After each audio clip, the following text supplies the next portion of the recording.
আমরা সেগুলো তাদের কাছে সাবমিট করলাম।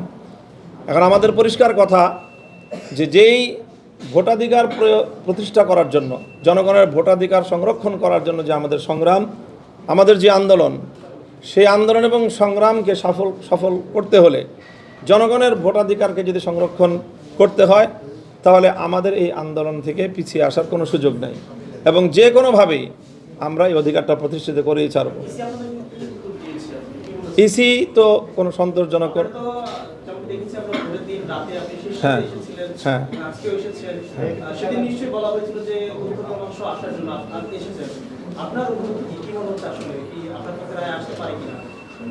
এখানে এখন রায় আসতে পারে কিনা, এখন তো এই মুহূর্তে আমরা চিঠি দিলাম, দেওয়ার পরে ওনাদের গেজেট প্রকাশ হয়েছে, তাহলে ইসি আপনাদেরকে এখন পর্যন্ত কি উত্তর দিয়েছে এবং আপনাদের 11 দলীয় জোট জামাত সেখানে সার্বিকভাবে মেনে নিয়ে তারা সংসদ সদস্য পাঠাবে, এই দুটো বিষয়ে একটু ক্লিয়ার করুন। 11 দলের জোট এবং ইসি গেজেট প্রকাশ করে ইসির চিন্তাটা একটু বলুন।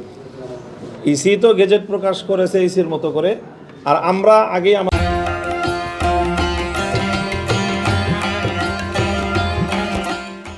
অভিযোগ দায়ের করেছি, অভিযোগ মৌখিকভাবে জানিয়েছি এবং আমাদের বক্তব্য দিয়েছি। এখন আমাদের এই সকল প্রুফগুলো সংগ্রহ করতে একটু সময় লেগেছে। এর মধ্যে ইন দ্য মিন টাইম তারা গেজেট প্রকাশ করে দিল এবং গেজেট প্রকাশ করার ক্ষেত্রেও আমার কাছে মনে হলো যে এক ধরনের তারা এখানে মানে কিছুটা রহস্য রেখেছে।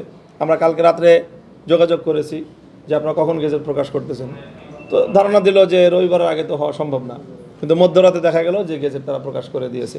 তো আমার কাছে মনে হচ্ছে এটার মধ্যেও যে এক ধরনের তাড়াহুড়া করে গেজেট প্রকাশ করলো।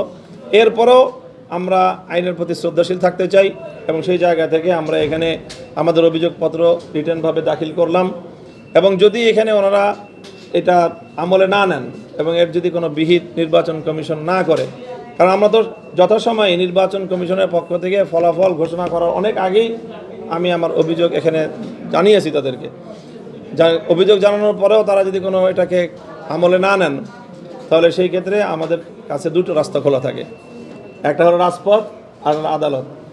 তো আদালতে তো আরও পরের প্রশ্ন, কারণ এই গেজেট প্রকাশ করার প্রেক্ষিতে আরও কার্যক্রম হবে, আদালত খুলবে, তারপরে সেই আদালতের মাধ্যমে পরবর্তী যেই পদক্ষেপ নেওয়ার।